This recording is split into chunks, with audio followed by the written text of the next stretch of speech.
There are victories that feel like funerals and oaths that taste like iron in the throat, and I have learned that both belong to me now, because the flesh that used to carry my name is a relic sealed behind adamantium and prayer. And the machine that speaks for me remembers what my tongue has forgotten. They call me Ancient Severian of the Sable Wardens. That is what the serfs chant when they pour sacred oils over my sarcophagus and strike censers against the rivets to wake the machine spirit. But when my mind climbs the ladder out of blackness, I feel nothing noble. Only the cold return of weight, the clamp of feeder needles as they bite again, the ache of organs wrapped in wire, and the soft animal panic that the life I used to live has been reduced to a cargo of memories strapped inside a walking gun. There is no dawn for me. There is only a relay clicking from silence to readiness and the slow flood of data as auspexes bloom like false stars. Once I thought I would die on a hill of screaming earth in sight of banners and brothers.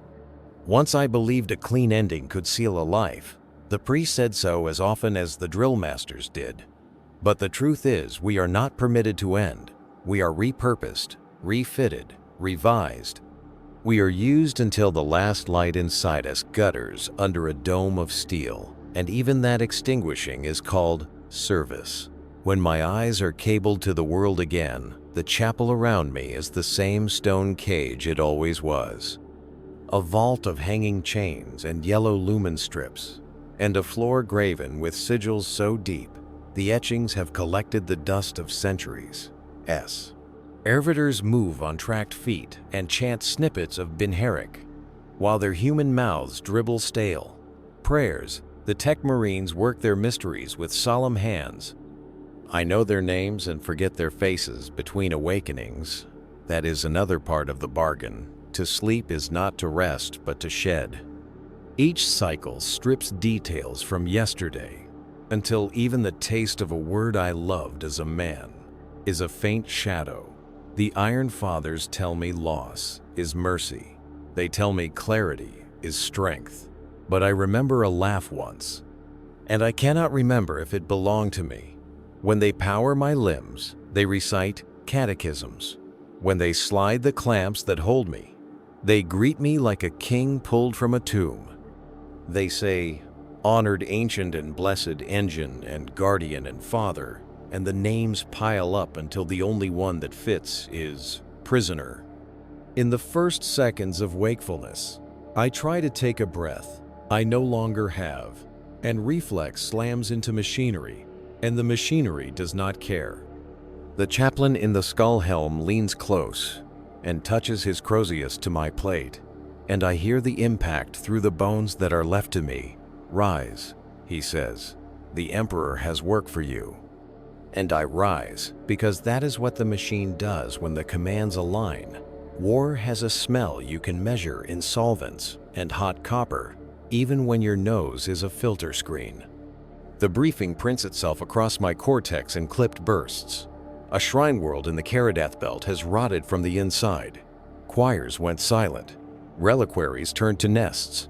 The heretics used the choir towers as signal masts to call in friends. The Adepta cannot hold the Basi. Laika district. Our strike cruiser made orbit 2 hours ago. Every word is a stone. Every stone lands without ripples. I was a captain once. I knew the weight of maps and men.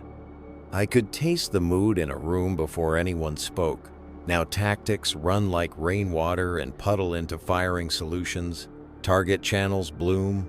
I absorb them as a mountain absorbs weather. In the drop bay thunder lives. The pod arms lock around my shoulders and waist.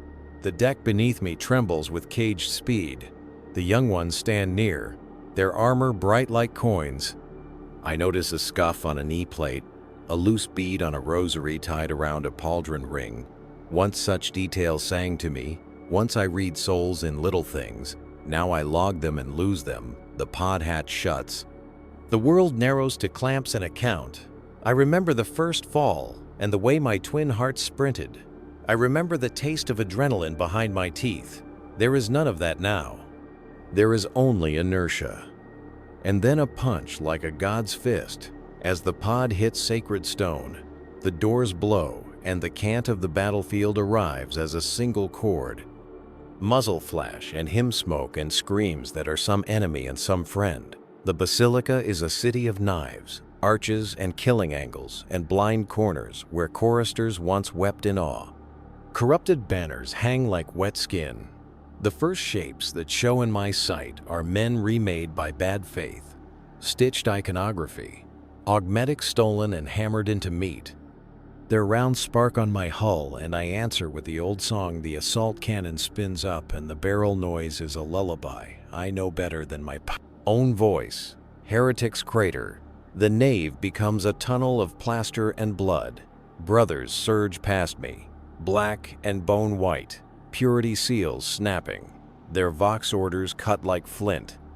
You learn quickly what it means to be hope when you are a city walking. They see the silhouette, and their courage hardens. I feel them harden.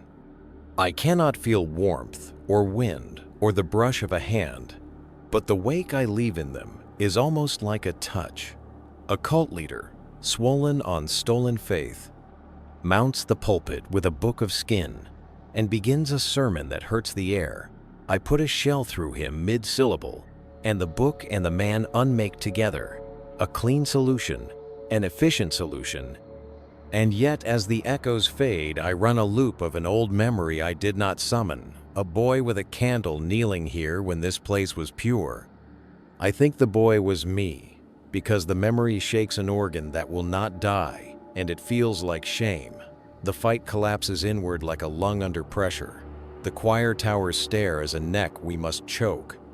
I take it step by step because the stone will not take my weight any faster. Flamer arcs paint the underside of the spiral with soot and sudden light. I remember a younger brother called Jaro who liked to sing as we cleaned our bolters. He is not here. He has not been here for 291 years. But the empty space where he should stand on the stair beside me is part of the architecture now. That is another secret no one says aloud. That absence is the mortar of our fortresses. The heretics retreat upward. Their shoes leave black streaks and skin. Halfway to the belfry, the one. Warp touches the tower. It feels to me like static in the auspex. To the flesh nearby, it feels like a lie that makes the ground tilt. A brother loses his footing and scrapes. I log the wound as superficial and adjust generated fire screens to cover his stumble. Up in the bell mouth, something crawls out of a seam between stones with more elbows than sense. The chaplain roars a prayer that once would have put a flag in my blood. Now it is a charm that lines up my shots. The thing comes apart in a hail that turns the bronze bell into a drum. When we clear the tower, the sky is a bruise lit by lance fire. The second wave is landing on the plaza. Enemy war engines grind toward the cathedral as if daring me to come down. I oblige, because this is what I am for. The plaza smells like a forge. The enemy walkers are crude shrines on legs, rivets and spikes and bound skull bundles. The first one bites at my plate with a chainsaw jaw, and I feed it a fist that caves half its face. The second tries to circle and loses a foot to a crack blast. My brothers are busy among the fountains and statuary with their own reaping. For 19 minutes, there is no thought but math and pressure, and how long a belt of ammunition will last. Then the tide breaks, because lies always do. And the heretics flee into alleys, and before anyone orders it, the machine spirit inside my coffin lets the weight inside me sag, and the world widens. After battle is the hardest part. It is too quiet in the places nothing can fix. I wade through stone and smoke as the apothecaries count the gene seed they can save, and the Clusiarchs promise meaning to men who no longer need it. A novice stops before my chest and bows and thanks me and promises to etch my name on his blade, and I tell him to survive instead. His lips shape yes, ancient, and his eyes shine, and I cannot remember in that second whether I ever had eyes that could shine. The Iron Fathers direct me to a staging area beside a broken transept. There is a statue of a saint there. It lies in two pieces, face and torso, hips and legs. I look at it while my vents tick down from red to amber. I wish I could pick it up. I wish I could do something delicate with these hands that are cranes and hammers. I wish I could fix one thing that is not an enemy. The order to withdraw arrives, and the escort servitors clamp my ankles to the cradle of the low loader. And the loader hums away, and the salvage crews already swarm toward the war machines I have ruined to strip them for secrets. The chaplain walks alongside the loader and recites honor rolls into his vox, so the litany will be archived. And when he speaks my name, he looks up as if he wants to see me acknowledge it. I incline the hull. It is the closest thing I have to a nod. The young sergeant from First Squad falls into step with him and says words I know well, that he has fought beside me now and will tell his sons. I log his voice print and know I will not retain it. The deep vault receives me again. Lamps glower, cold sighs. Other sarcophagi loom like headstones in a city for giants. We greet each other across cables with the old courtesy of men who shared winter posts. Ancient Varro asks for tea. He counts and I give him numbers, and he hums in the old way. Each of us is an archive of wars no living man remembers. Each of us is a chandelier of rusted memories. The tech marines recount the victory with the precision of men polishing knives, and then they begin to censor me down. One by one the feeds vanish. One by one the lights go. They say sleep well. They say you have earned it. They do not know that sleep is the cliff I fall from, and every time I hit bottom, I lose something I did not want to give away. Darkness comes, not like a curtain, but like water. It closes over me, and for a span without measure. I am not. When I am again, the world is different in little ways. The vault smells like a new oil. A drone has a different chirp. A voice is missing. They tell me, Varro is at rest. That is how they say it. At rest. As if any of us were ever not at war.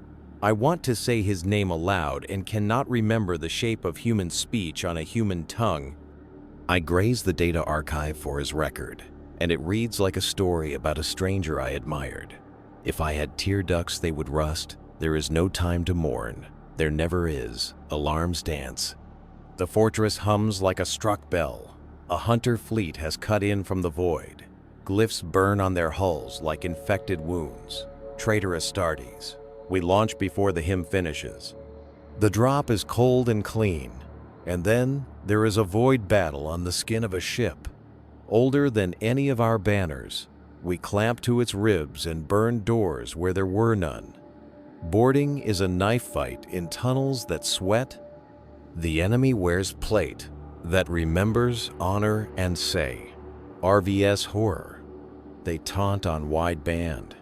They say we are the same and worse than the same because we lied to ourselves about it. I give them my silence and my cannon and a lesson about what a promise sounds like when it is kept for too long. A corrupted dread engine meets me in a compartment lit by the glow of a dead star through a cracked port. Its sarcophagus is a mouthful of teeth. Its plates writhe with carvings that try to be alive. It howls through speakers that have learned to mimic pain. We close with the inevitability of glaciers. It swings a claw that would cut a tank in half, and I let it bite my armor so I can catch the joint.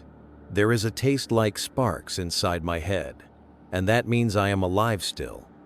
I punch until the claw is scissored, and then I put a shot where the pilot's chest would be if he remembered where his heart had lived. The blowback of that shell makes the whole room breathe once.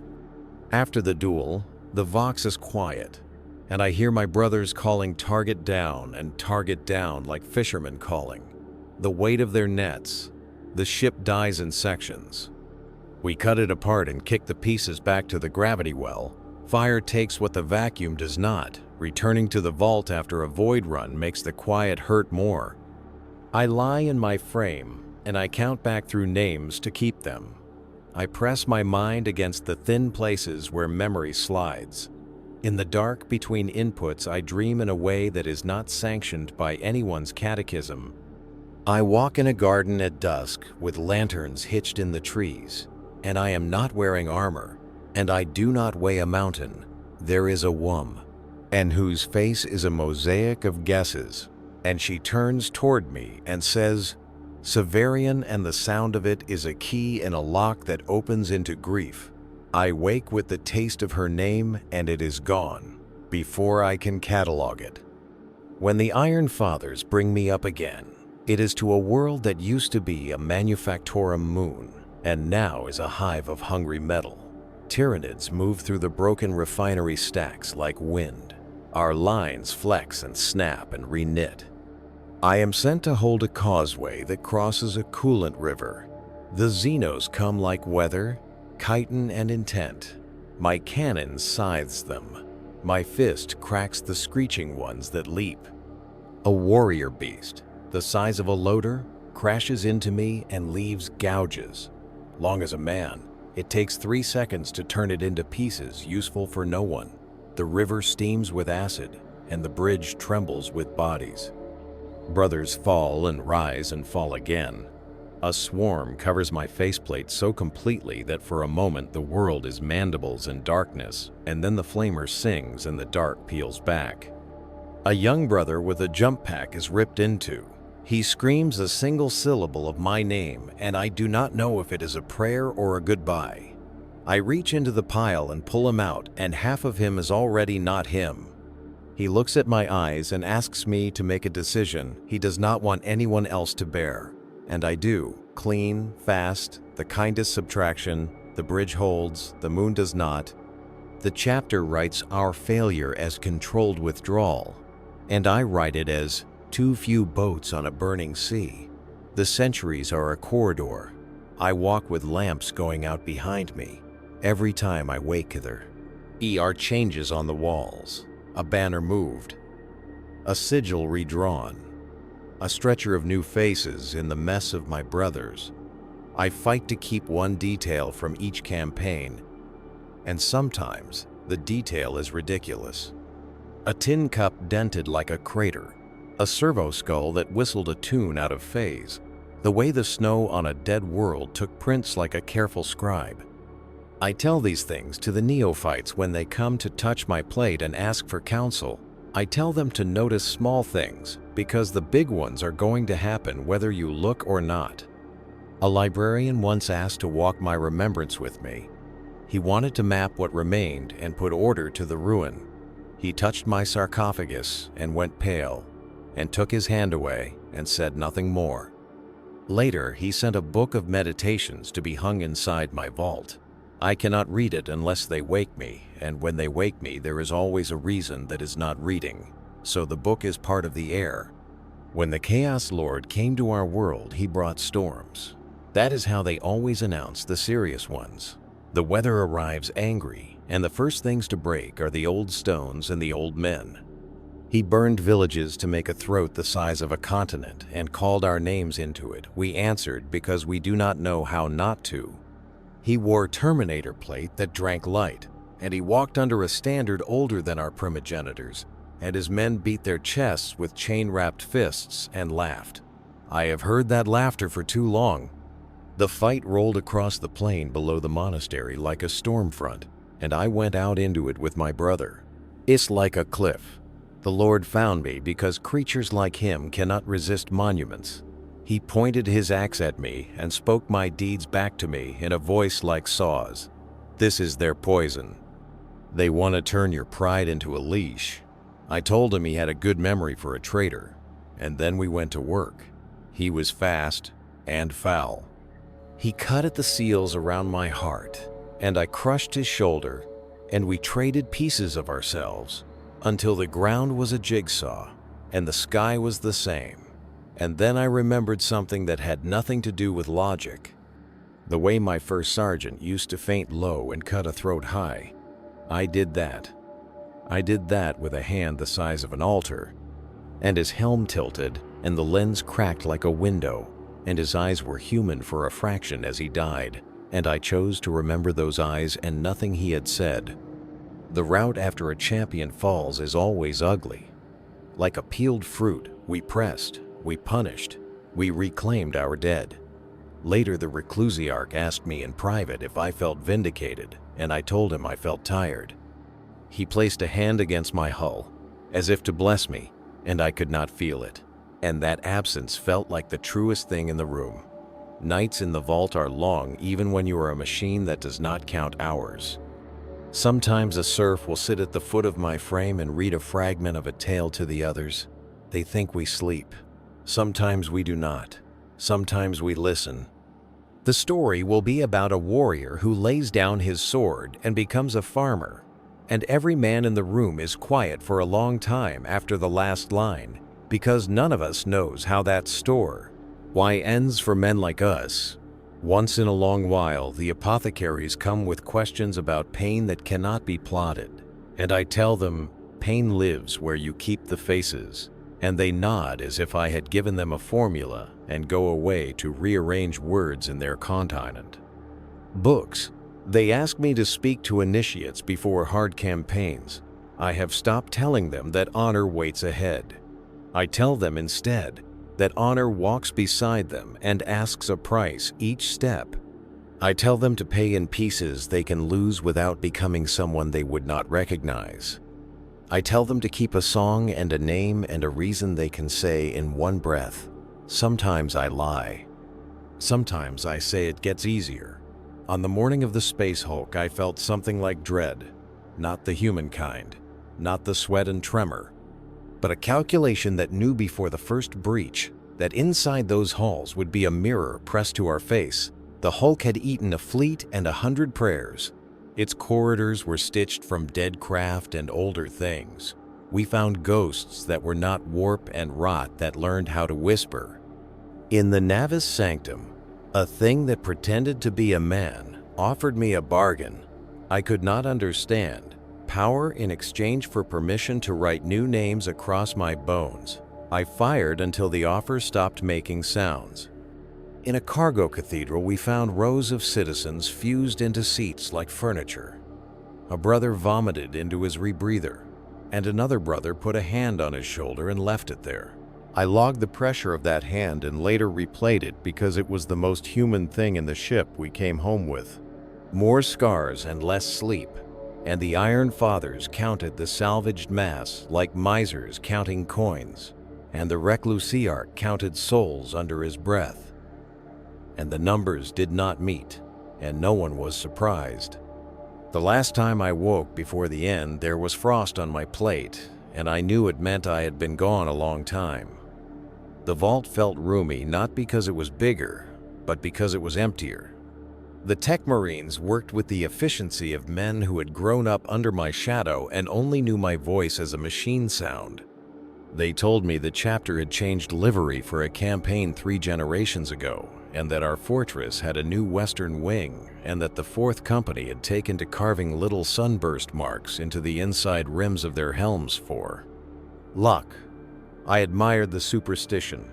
I admired the way men fight to keep something of their own, even in a life that eats names.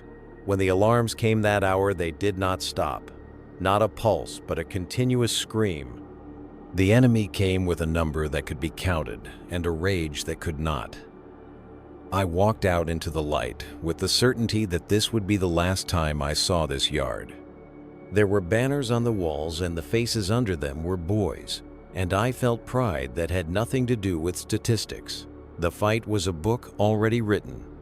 My pages were a duel and a breach and a stand on the steps, and a moment where I told a brother to fall back, and he did not, and he died with his teeth set on the words I had not wanted to give. I made choices that day I would not give back. I held 3 choke points by standing in all of them at once, because that is what a giant can be for. And when the Lord of Ruin came for me under our saints, I gave him a lesson in the difference between a weapon and a vow. He broke things inside me that had been breaking for centuries, and I broke him, and we paid, and our lines held. After, when the field stilled, the young carried stretchers and the old carried songs. The chaplain came to speak to me, and I knew before he opened his mouth that I was failing, not with sparks or alarms, but with a soft dimming in the rooms where the faces live. The machine would keep the rest running for a long while yet, the pumps and the feeds and the needles, but the seed of me had begun to fold. I looked at the monastery and it looked back, and I asked permission to be finished. The Iron Fathers cannot grant that. No one can, but I can. Inside the casket that is me, there is a switch that is not a switch. A willingness. I recorded what I knew that might be of use. I told whoever would read that the honor they offer us is not a lie, but it is not mercy, and that the only way through it with your soul intact is to choose every time to be a man welded to a machine and not a machine fed a man. I spoke the names I could still carry, and the names I could not came as a feeling like a hand on the back between the shoulders, where wings should be. Then I let go. I did not fall. I did not sink. I did not turn off. I simply became as quiet as I had wanted to be the day they cut my broken body out of its armor and told me I would live. And somewhere in the long corridors of memory, the lamp stopped going out because there were no corridors left to walk. And I was not weight or weapon or warder. I was a story told at the foot of a cold giant in a vault of deep stone. And if the story is told right, the boys who hear it will keep what matters and set down what they must. And when their turn comes to carry the iron into night, they will know which part of themselves to fasten to the world and which part to dock. Give to the fire. I was not finished after all. Because endings in this age are a kind of courtesy that reality rarely extends. What I let go of was the grasp, not the fact. The Iron Fathers told the brothers that my sarcophagus was cold and my coils bled their last reserves, and that the machine spirit had returned to the quiet, and that was true. Yet the voice I had been still traveled in the chapter like a current under stone, recorded in catechisms, trapped in the devotional cylinders that the novices wind by hand in the reliquary hall, copied in marginal notes beside prayers, replayed in the training cages as a cadence for the slow strikes they practice at dawn. There is a shape a man leaves when he has been a fortress for too long, and the shape is duty given a throat. So hear me as they heard me, not from a living hull, but from a coil of memory that will not rot, the first thing I want them to know. And you who are listening now because you asked for horror and truth in the same bowl, is that the bargain of a dreadnought does not begin at the altar or the forge? It begins at the field where a brother bleeds, and the apothecary says yes to a request that will cost him knights. It begins with a promise made while a sky falls apart. Pull him, they say. Keep him, they say. The chapter cannot afford to lose him, and the word afford is a coin that buys misery for centuries. I woke the first time under a world that tasted like rust. I woke to the smell of oils and shark like hymns, and the sense that the bones left to me had become a set of keys in a lock a machine would turn. I told the Neoph, "White's this, that you do not know what remains until you have carried the unknown for years, that the man they inter knows the shape of the loss but not its depth." I told them also that there are gifts inside the iron that are not obvious, that an old mind set free from the frivolous tolls of flesh can see straight lines in a storm that living soldiers cannot. I did not lie to them about the price, but I did not deny the yield. On Phosys Prime, the yield was a wall held by my weight and the grace of sergeants who knew how to use a living tower. On the black ice of Goratha 12, it was a single step taken at the right second to crack a bridge and drown a column of traitors in a freezing river. On Shale Augusta, it was the sound of my cannon deciding which building lived and which became ash, while our scouts flanked through alleys no human cartographer had ever recorded. I speak of these so that the ones who thread incense into my name will know the point. The point is not the machine. The point is the brothers who learned to breathe inside its shadow. The first time I met an orc war boss inside a factory cathedral, I learned something about weight.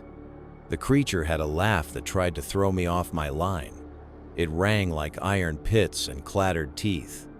He hit me with a hammer that had a Saint Bell chained into the head, and the impact was a sermon. about momentum. I took the blow. I let it ring me.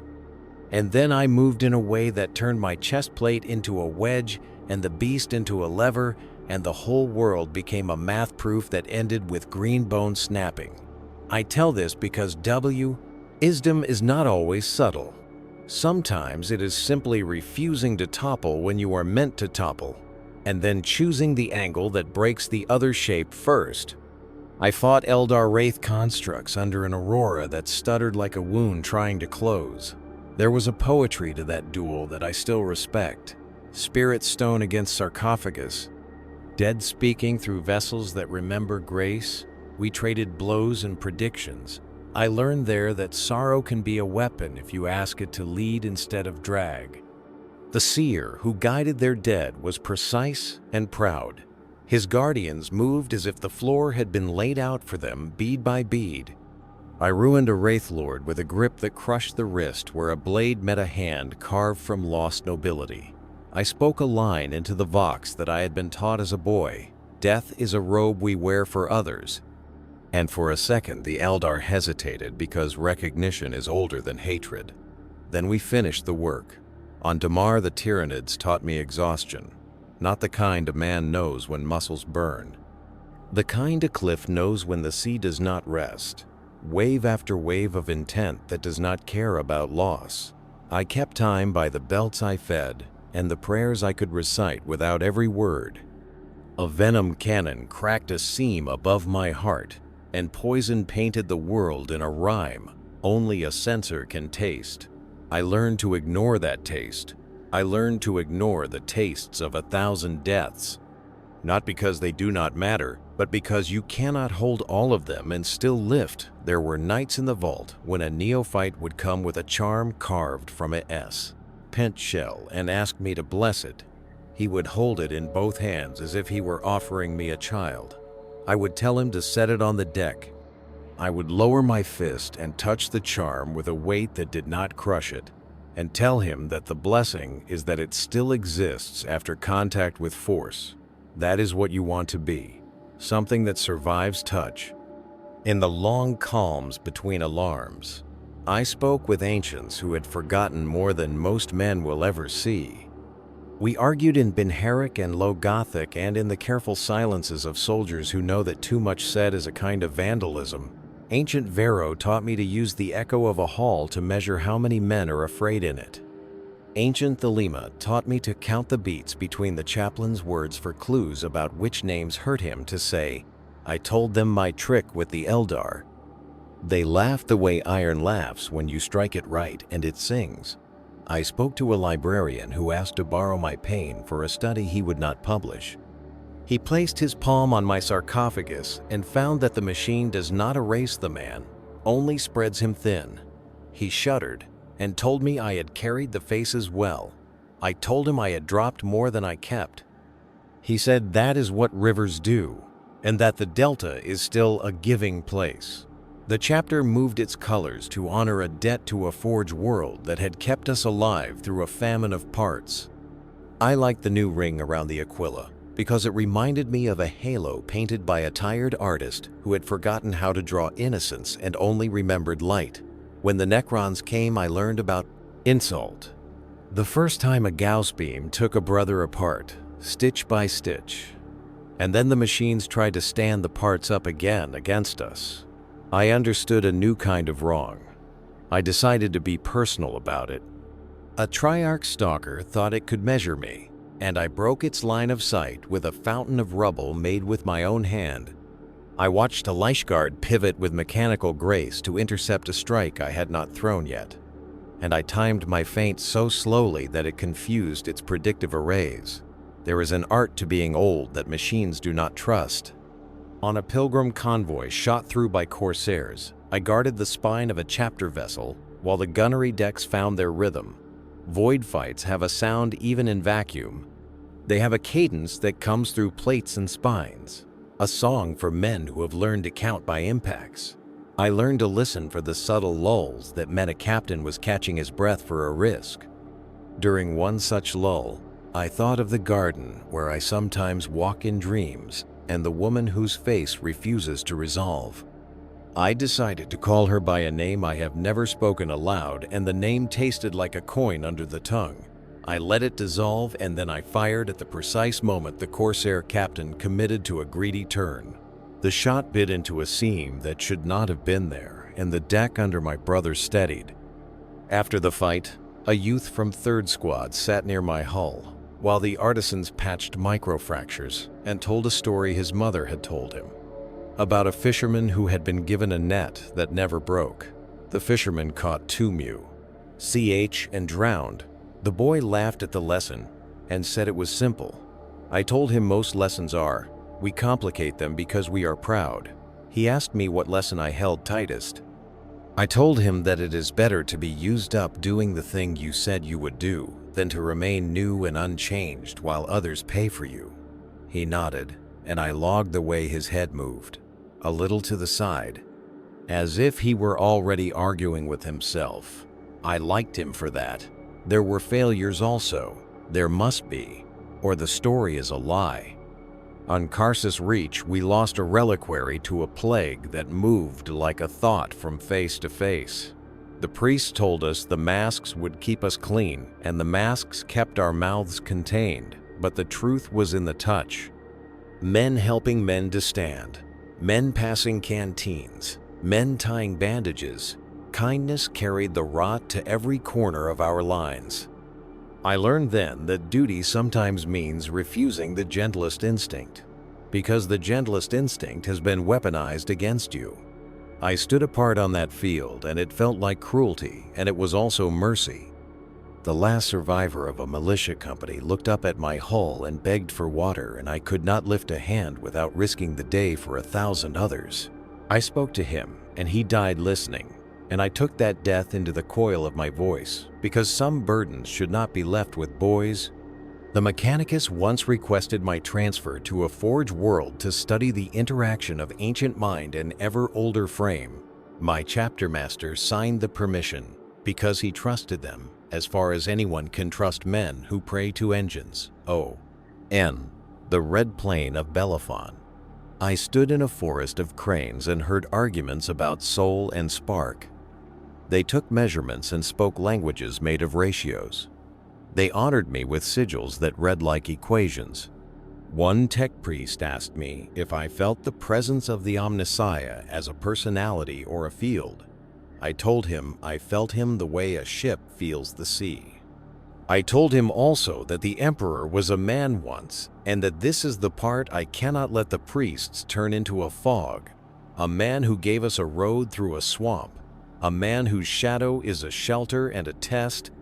The priest wrote for many hours and later gave me a single word in return. Witness. We parted as allies who do not have to agree. In the caverns under Lyco's hive, I found something strange even to me. A child whose mind sang at a different pitch. He had been hidden by a mother who must have known that discovery meant a quiet death or a loud recruitment. The Inquisition agent wore a rosette on a chain that looked like a weapon.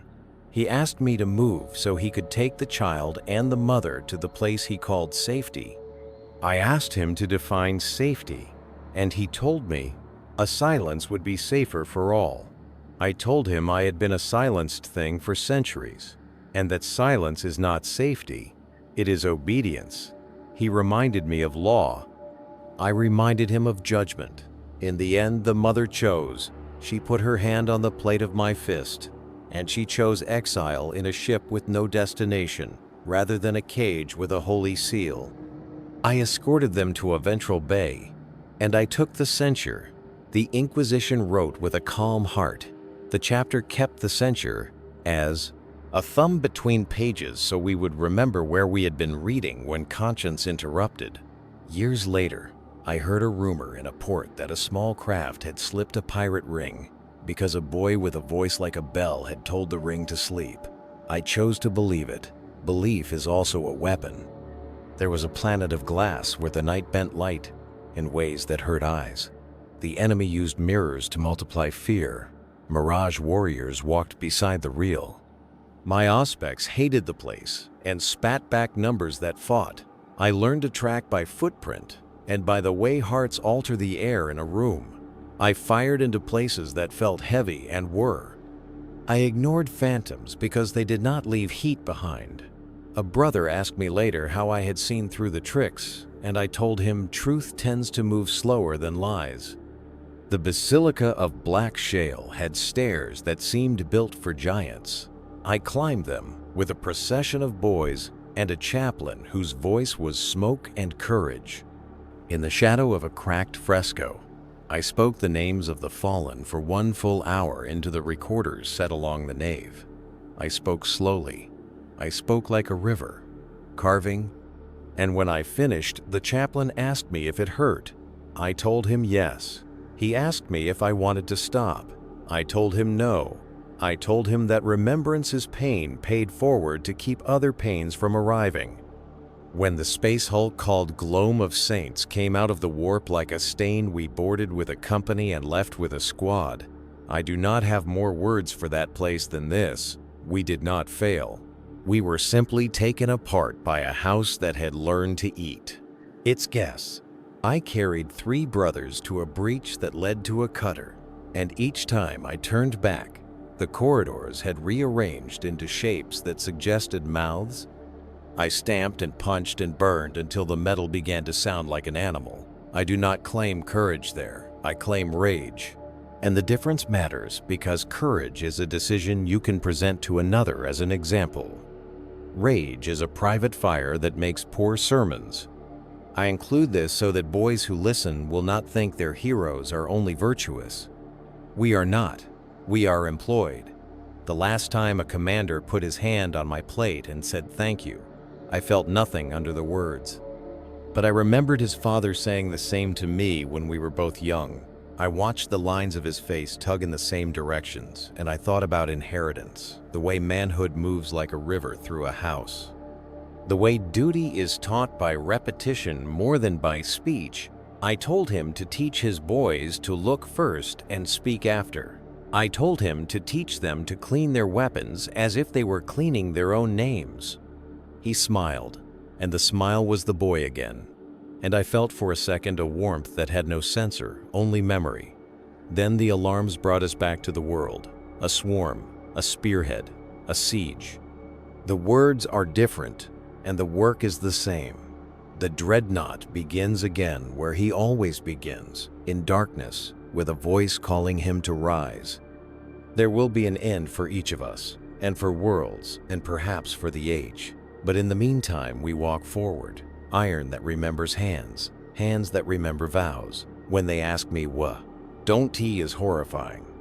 I tell them not the iron, not the bleeding centuries, not the prosthetic voice. The horror is how easy it is for a man to forget he is a man when he is given a role that rewards forgetting. The answer is to hold a small flame behind the plates, a name, a story, a refusal, a mercy given when no one is watching. I am Severian. I was a captain. I am a city that walks. I am a voice in a box. I am the lesson that the Emperor taught my fathers, that the armor is nothing without the oath inside it. And if you carry that into the dark, you will not be lost. You will simply be used, and there are worse fates in this century than to be used well. So rise, brother, take the weight, set your feet, look for the slow truth in the fast lie. Keep a hand for a friend, keep a shot for yourself. And when the bells begin, answer. There is a rhythm to eternity, and it is not silence, but repetition. The Dreadnought wakes, fights, returns, sleeps, and the cycle gnaws at what is left of the man inside, until only the strongest ligaments of memory remain. I have walked through centuries that felt like minutes, and battles that stretched like centuries. I tell you this so that you understand the horror is not only in the iron that imprisons, but in the endless turning wheel that forbids conclusion. When I first woke to the void after decades of sleep, I thought I had been entombed for a handful of hours. The brothers around me had different scars, different banners, different songs. The sergeants spoke names I had not learned.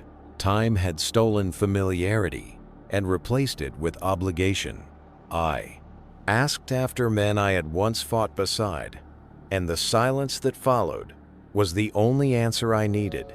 To live as a Dreadnought is to attend your own funeral one name at a time until you stop asking.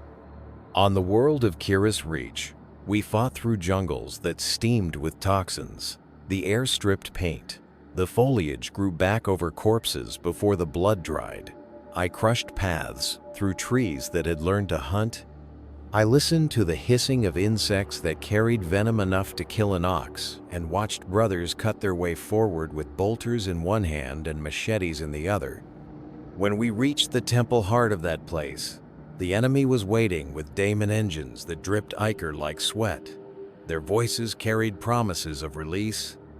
They told me they could open the casket and let me feel flesh again. I answered with a roar of cannon fire because no daemon can comprehend that some of us would rather endure chains than accept freedom from the wrong hand. After the battle, I stood in the ruins while a storm broke the sky, and I thought about how the promise had stirred something inside me that I despised. It is true. There are moments I want the cage open, even if it means oblivion. That is the part no chaplain puts in the litanies. On Cadmus V, we fought Traitor Guard who had built shrines out of the bones of their own officers. The sight turned even seasoned brothers sick. I strode through their barricades and crushed their idols underfoot. Each idol burst like dry plaster, and each burst sent them screaming. But what horrified me was not their shrines. It was the way they growed. Why fought harder when their false gods were destroyed? Faith is a drug. And I learned that day that it does not matter whether the faith is in truth or lie, it can still make men spit in the face of death. I envied them for a moment because their faith was simple, and my existence was anything but. Later in the vault, I asked Ancient Thelema if he ever longed for clarity instead of endurance. He told me clarity is a lie. Endurance is truth. I have carried that ever since. In the Void War against the Corsair kin, I learned patience in a way only a machine can. Their ships darted like wasps, and our guns turned too slow. So I became a bastion. They boarded and died on my armor. Wave after wave thinking speed would save them, but in the long calculus, speed fails when the wall never moves. I stood in a breach for 6 hours while their blades sparked against my plate. By the end, their courage had turned to exhaustion. And still, I was there, unyielding. That is what it means to be a Dreadnought. Not glorious charges or duels with champions, but to be a rock the sea breaks on until the sea forgets it ever wanted that shore. The neophytes once asked me if I had dreams. I told them yes. I dream of being light, not in weight but in spirit. I dream of laying down the burden. I dream of an orchard I can never have. One boy laughed as if it were a jest. Another wept as if it were a confession. Both were right. When the Tyranids came to Mournival Hive, they did not come as a tide. They came as a precision, cutting lines, isolating squads, forcing us to run instead of stand. I was too slow to ants. Her every cry for help. I lumbered through streets where the screams had already stopped. I punched through buildings where only corpses remained. I killed a carnifex that was feasting on the upper hives, and the blood from its rupture rained down like a storm of acid. My armor held, but brothers below screamed as their flesh melted. I learned then that victory can be indistinguishable from tragedy. We held Mournival Hive, but at the price of emptiness, the population was gone. Our chapter sang of salvation, but I heard only echoes. There was a campaign on the forges of Beltran, where chaos warbands had enslaved the artisans. They forced them to build mockeries of our machines. I faced a defiled Dreadnought there. A sarcophagus screaming with the voice of a brother who had given in. He begged me to kill him between shots of his autocannons. I did. I made it clean. One strike, one detonation. The horror was not that he fought me, but that his last words were, "Thank you." I carried that back to the vault, and for years, every time they woke me, I wondered if one day those would be my words too. We Dreadnoughts talk of these things in the dark, not when the priests are listening. We trade confessions like relics. Ancient Varro once said he had forgotten his own face. I told him I had not seen mine in centuries, but I remembered the way my mother brushed the hair from my brow. He said that was better. Perhaps it is. During the long march on Veyros, the enemy tried to bury us under artillery. For 9 days, the sky rained iron and the ground shifted like a beast's hide. I became a moving shield. Every step I took pushed debris aside and gave a corridor for the brothers behind me. I felt each impact as a drumbeat against my hull, and thought that if I had still had ears, they would have bled. When we finally reached the fortress at the center, I was more ruined than War Machine. But I stood, and standing was enough. There is a lesson in that. Often enough in this cursed age, simply standing is victory.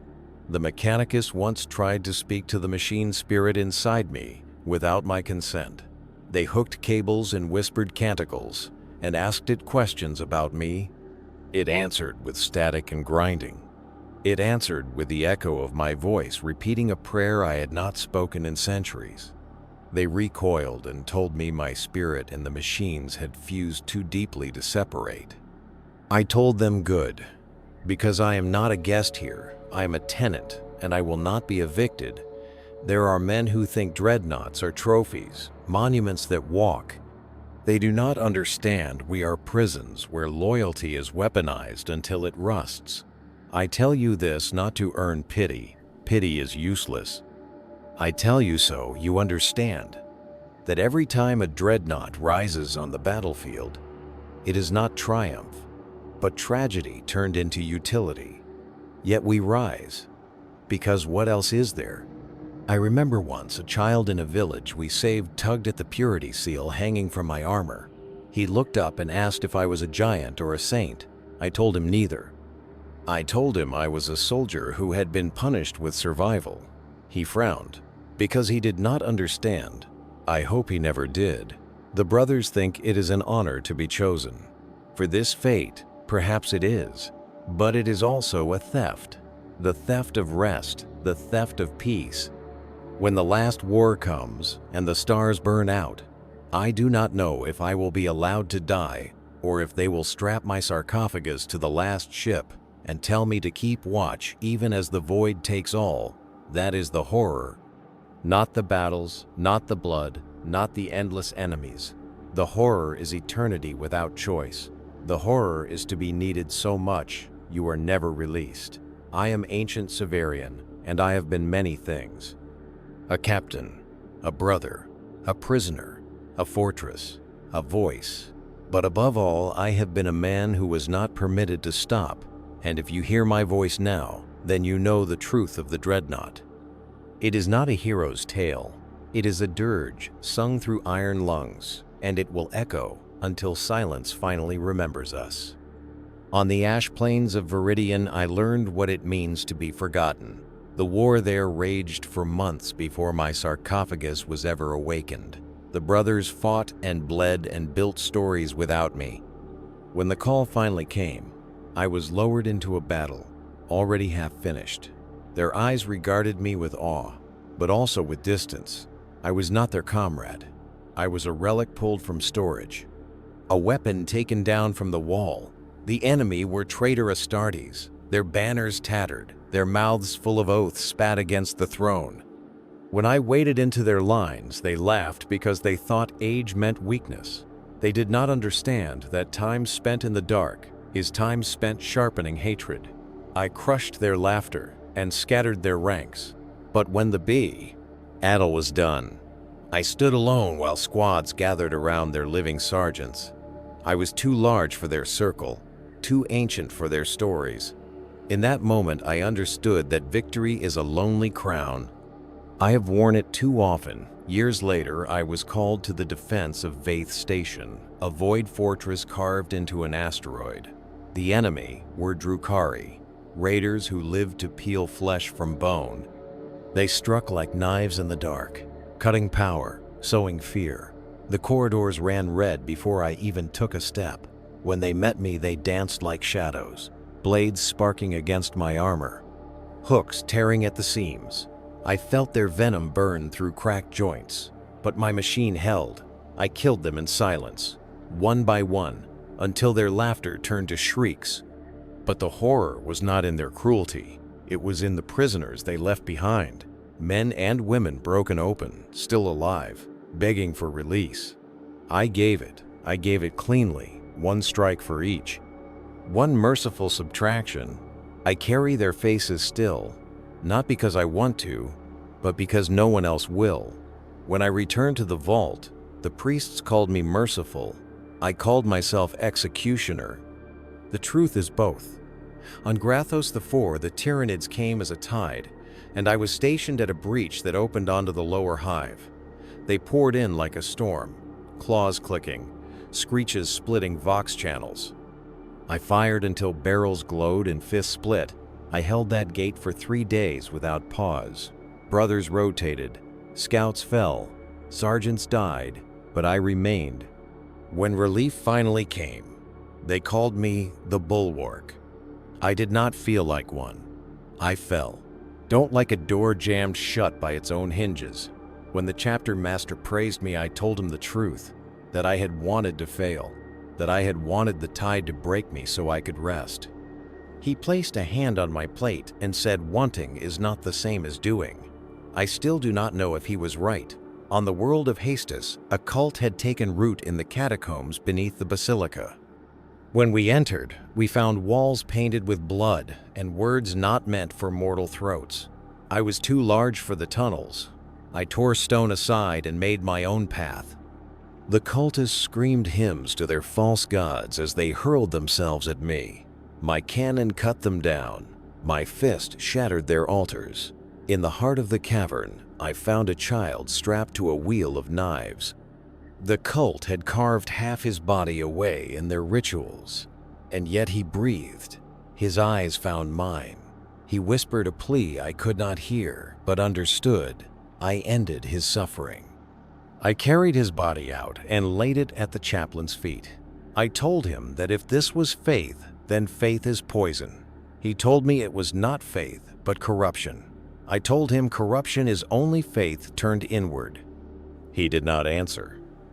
Sometimes I think the chaplains know the same doubts I do, but dare not speak them.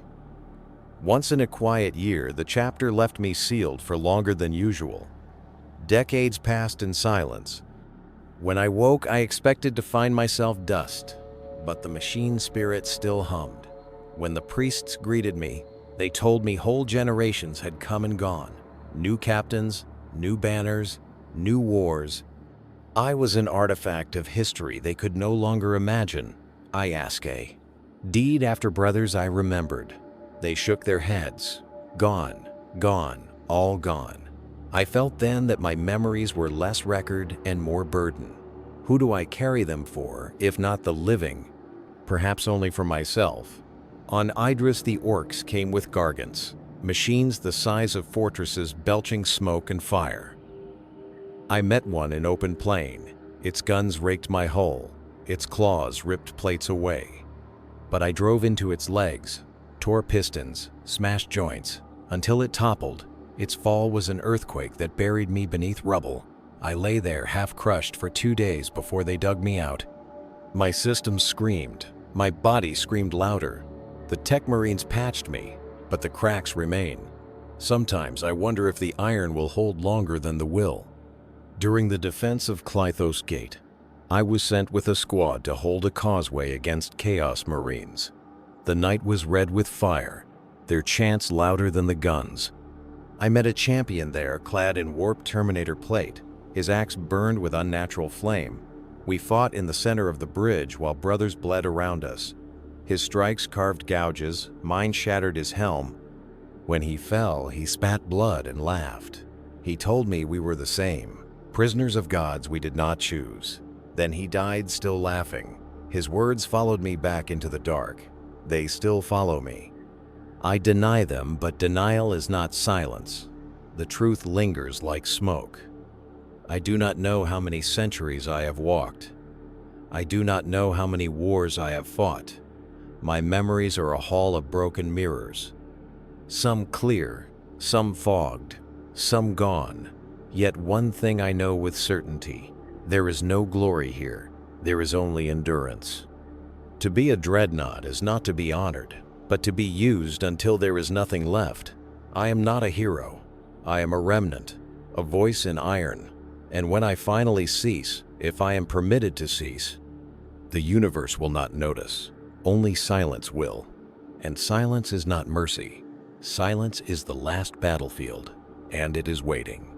There was a campaign on the Iron Moon of Karthos, where I came to understand that even stone can envy flesh. The war there dragged on through decades. The sky was always the same, an ashen disk painted red by foundry fires. The ground rang like anvils when shells struck it.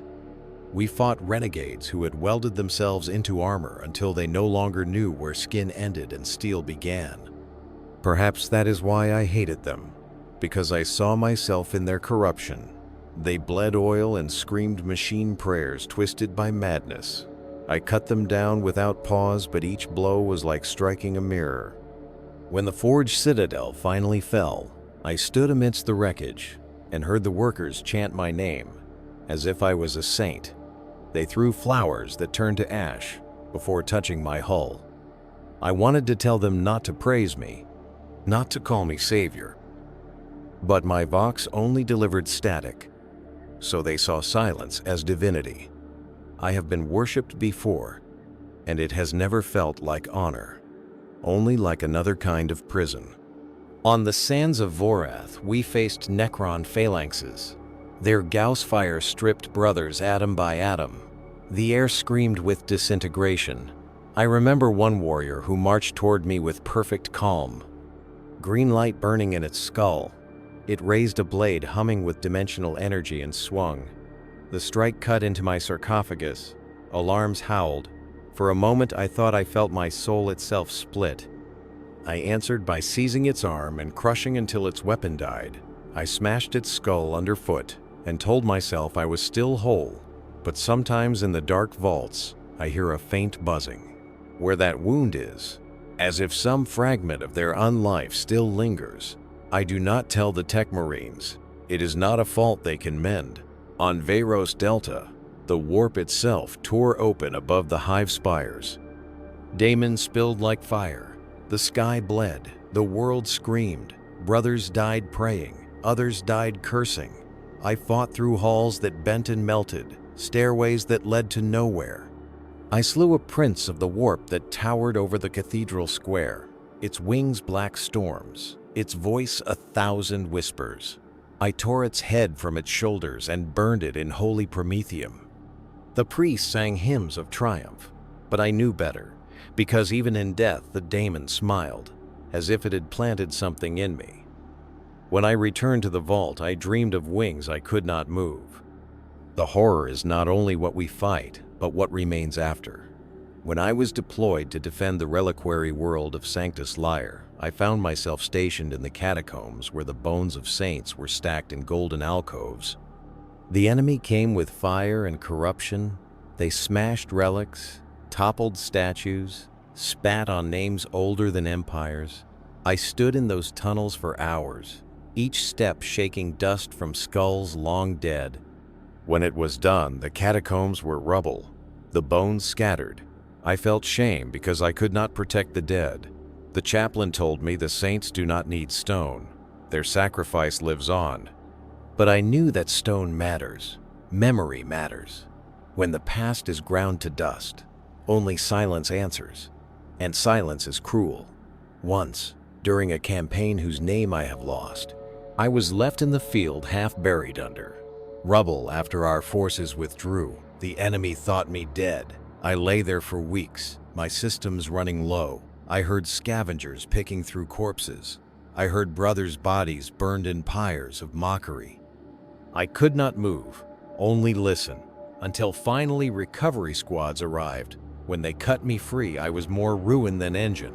They repaired me, they made me whole. But the helplessness of those weeks never left. To be awake and unable to act is worse than death, worse than any wound. During the last war I fought beside ancient Varro, the last of the old ones I remembered. Together we broke the flank of an orc horde. His laughter was like thunder over Vox. He shouted to me as if we were men again. When the battle was done, he was too broken to repair. The Tech Marines honored him with rites of final silence. I stood beside his sarcophagus as they dimmed his lights. I wanted to speak. I wanted to tell him he was the last tether to the man I had been. But my Vox failed, and all I could give him was silence. Perhaps that was fitting. Silence is what waits for all of us. Silence is the grave that even iron cannot escape. And when my time comes, I will go into it without fear, but not without sorrow. For all that I have endured, all the wars, all the centuries, I would still choose to be a man again, just for one breath, one step, one heartbeat, free of iron, free of duty, free of eternity. But such things are not given, they are only remembered, and memories fade. I am ancient Severian. I was a captain. I was a brother. I was a fortress of flesh before I became a fortress of steel. My story is not glory. My story is warning. The horrifying life of a dreadnought is not that we live forever, but that we are never allowed to stop living. And that is a burden heavier than any war gear, heavier than any enemy, heavier than eternity itself. They told me once that every dreadnought is a monument, that we are walking shrines to the will of the Emperor. But monuments are meant to stand still, and we do not stand still. We march, we fight, we kill, and we endure. Perhaps that is the greatest cruelty, to be called holy when all we do is continue. When the bells sound in the fortress monastery and the vault doors grind open, I feel the weight of centuries pressing against me. Each awakening is a rebirth without joy, a resurrection without grace. I rise because I must, not because I wish to. The young ones gather at my feet, their eyes full of awe. They whisper my name as if it belongs in Scripture. They do not understand that names erode. They do not know how many I have forgotten. They see a god in iron. I see a prisoner who has forgotten his chains long enough to mistake them for flesh. I do not tell them this. It would break something in them. Instead, I tell them to fight with courage, to fight for the brother next to them, to fight so that others do not have to. I lie because sometimes lies are kinder than truth. In the field, I am a weapon, nothing more. I crush orcs until their hordes scatter. I burn cultists until their screams are drowned by hymns. I duel war machines and plazas turn to ash. And every time I do, the brothers cheer because I am victory embodied. But victory tastes like rust in my mouth, if I even have a mouth left. The wars blur together. The faces blur together. Sometimes I dream of my first company, the men who stood beside me before I was iron. I see their faces clearly for a moment. Then he dream shifts, and they are all sarcophagi, all iron, all voices in boxes. That is the true horror. Not the battles, not the daemons, not the Xenos, but the endless cycle of survival without release. I have seen worlds die, and I have seen worlds saved. And the difference between the two is sometimes nothing more than a single step taken at the right time. I have taken those steps, I have paid those costs, and still the wheel turns. Once in a long while, when the priests leave me in darkness too long, I wonder if the Emperor remembers us, if he knows the names of the ancients entombed in his service, or if we are just numbers on a ledger of war, expendable and eternal. I want to believe he remembers. I want to believe he sees me. But belief has been a harder thing to hold on to than any weapon. When I was young, I thought death would be the end of fear. Now I know there is something worse than fear. It is certainty. Certainty that there is no end. Certainty that the iron will hold long after the spirit has faded. Certainty that you are too useful to ever be allowed to stop, and yet, when the alarms sound, when the brothers call, when the enemies of mankind tear at the walls of the Imperium, I rise, I march, I fight, because even if I am prisoner, even if I am monument, even if I am weapon, I am also still a man who swore an oath, and that oath is the only piece of myself I have left. When my final silence comes, and it must, even iron decays, I pray that someone will remember me not as machine, not as relic, but as brother. I pray that when the last battle is fought and the stars go out, there will be a moment of stillness where I can lay down this burden. Until then, I am Ancient Severian, Captain, Brother, Fortress, Prisoner, Voice in Iron. I am Dreadnought, and this is my life, horrifying, unending, and loyal to the last. Listen to me, and hear the truth beneath the hymns, because if this is to be an ending, then it must carry the weight of everything that came before. And if it is not an ending, then it must be a light you can carry into the next dark room. I have been awakened more times than I can count, and I have stood still in vaults so long that dust learned my name. I have seen the first glint of courage in the eyes of boys who had never smelled war. And I have seen that same glint gutter after a single hour under a red sky. I have watched chaplains polish grief into purpose, and I have watched apothecaries pocket the last inheritance of our dead and call it seed. I have listened to machine spirits purr like content predators, and I have listened to them growl when the priests ask too much. I have crossed plazas under bombardment with so much artillery smoke in the air that the statues seemed to walk beside me, and I have crossed catacombs where every step pressed a prayer out of bones. I have fought orcs until the ground was green mud and teeth and laughter. I have fought Drakari until the corridors stank of sweet poisons and broken promises. I have fought Tyranids until the sky itself seemed to crawl. I have fought Necrons who did not care that I existed except as a line on a geometry that needed erasing. I have fought traitors who knew my litanies better than I did and spat them back with their own meanings. And through all of it, I remained a single fact. A man reduced to function who refused to become only function. There were nights in the vault when a serf with oil under his nails woe. ULD sit his tired bones against my cradle and read a scrap of a story to stay awake. He thought I slept. I did not. I listened to his voice stumble on hard words, and I remembered that once I tripped on the same sounds and laughed. There were mornings when the novices gathered to watch the tech marines fit seals to my plates and ink purity lines into the seams, and one boy would always ask if it hurt. The Iron Father would answer no, and I would answer yes in a channel only the old can hear. Not because the needles bite, because the names do. On Vantine Spur, I learned that courage is sometimes a slow act. We had to hold a viaduct that curved like a bow over a valley of fire and ash. No duel, no charge. Only hours of standing in the right place. Brothers rotated through the shield line. I did not rotate. I absorbed, my plates buckled and rang, and were hammered flat again by the next strike. I told the line to breathe in time with my vents, and they did.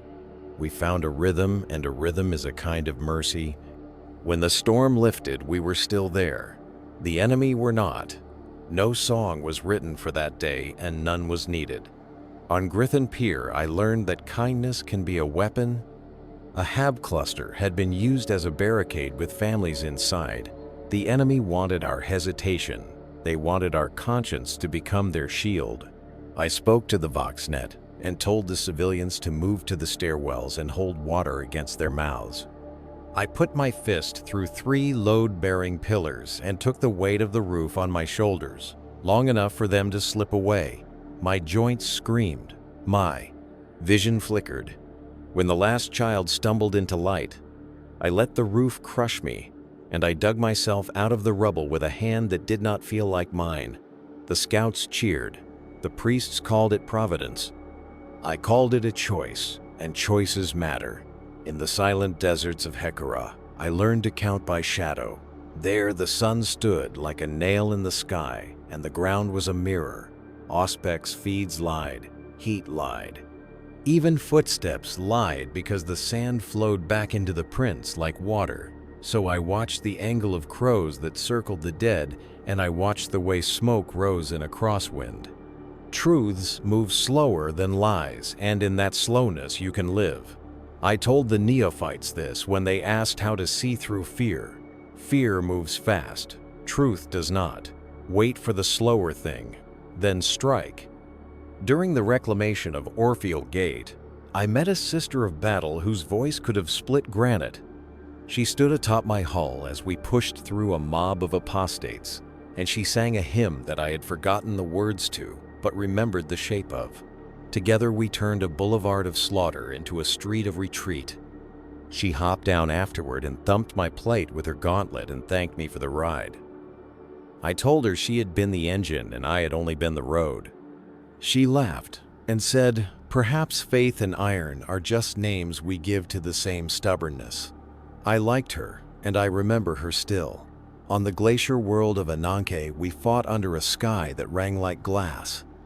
The enemy used the ice as a choir. They cut trenches that focused sound into killing notes. Brothers bled from the E, ARs, and fell to their knees. I planted my feet and let the songs break against me. I was not music to them. I was interruption. I learned to love being interruption. When you have lived as long as I have, you collect rules that are not in any codex. Never fight a duel on a staircase if you can force the landing. Never let a liar choose the speed of the conversation. Never let the last word belong to despair. Never pass a wounded man without giving him a job he can do, so he remembers he is not only a wound. Never let the priest speak all the names. Keep one for yourself to say in the dark. On the shrine moon of Lydia, a relic procession stalled under enemy fire, and a child acolyte stood in the open with a banner while shells stitched dust around his feet. I stepped over him and became his roof. He did not drop the cloth.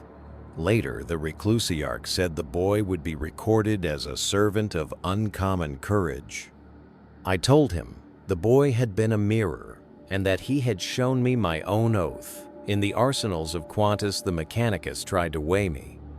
They hung metrics on my deeds and drew graphs of my kills and plotted curves of repairs against campaigns. They wanted to predict my failure and schedule my death. I told them to schedule a prayer instead. I told them men are not bell jars and vows are not gases. They hummed and clicked and updated their models, and I rumbled a laugh that made a servo crane flinch. On the dead coast of Marrow, a storm drove waves high as towers against a line of bunkers that housed refugees. The enemy waited for the sea to do their killing. I waited out until the water climbed my chest and the current tried to turn me. I braced and became a breakwater and learned that the ocean can tire. Behind me, candles burned in bunker windows and small hands pressed against glass. I decided then that if I could choose my end, I would choose to be a wall for the last unarmed. On the ash wastes of Kess, I met a traitor I had once called brother. His voice came clean through the vox, and for a moment he sounded like the man he had been. He asked me if I remembered the night we took our oaths under the eyes of a moon that looked like a coin. I told him yes. He asked me if I ever wondered whether the coin had landed on its edge and we had been fools to read it. I told him no, a coin is not a god, an oath is not a gamble. And he sighed as if he were tired, and we fought, and he died, and I carried his name back to the vault and spoke it without rank or censure, because the dead are not helped by bookkeeping. Sometimes the librarians come to sit near me and they try to chart the shape of my memory. They say it is like a coastline, some cliffs sheer and clear, some coves silted and soft, some headlands lost to storms. I tell them to chart the lighthouses instead, the fixed beacons, a laugh, a hand on a shoulder, a word before a breach, a face under a visor just before it fogged for the last time. I tell them to map those because those are what steer you home. I know the questions the young would ask now. They would ask if it was worth it. They would ask if the iron was worth the centuries, if the battles were worth the nights without sleep and the day's wit. How'd end? They would ask if I would choose it again. I will not lie to you. I would choose to live a single day as a man beside my brothers, with the wind on my face, and sweat in my armor, and a song in my throat over a century in this casket. But I would also choose to be here rather than leave my brothers without a wall when the enemy came. Both things are true, and adulthood is the art of holding both truths without breaking. If this is my last speaking, let it stand as instruction. Keep a small fire for yourself. Keep one joke that no officer has heard. Keep one kindness you did not report. Keep one name you whisper before you sleep. Never forget that the weapon is not your identity, and the uniform is not your soul. Your soul is the hand you keep steady when the building shakes. Your soul is the mercy you extend when no one is looking. Your soul is the refusal to let the worst thing you have seen decide what you will become. I have walked for too long, and I have killed enough for 10 apocalypses, and still I believe a man is not only the sum of his orders. He is the sum of his choices between orders.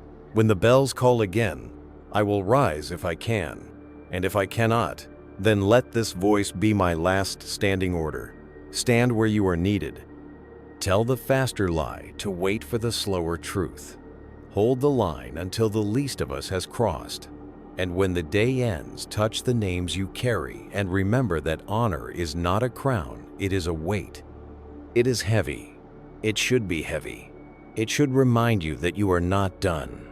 I am ancient Severian, of no legend, and of every battlefield, captain once and prisoner now, city of iron and man of vows. I have walked the length of this age and I am tired, but tired is not the same as finished.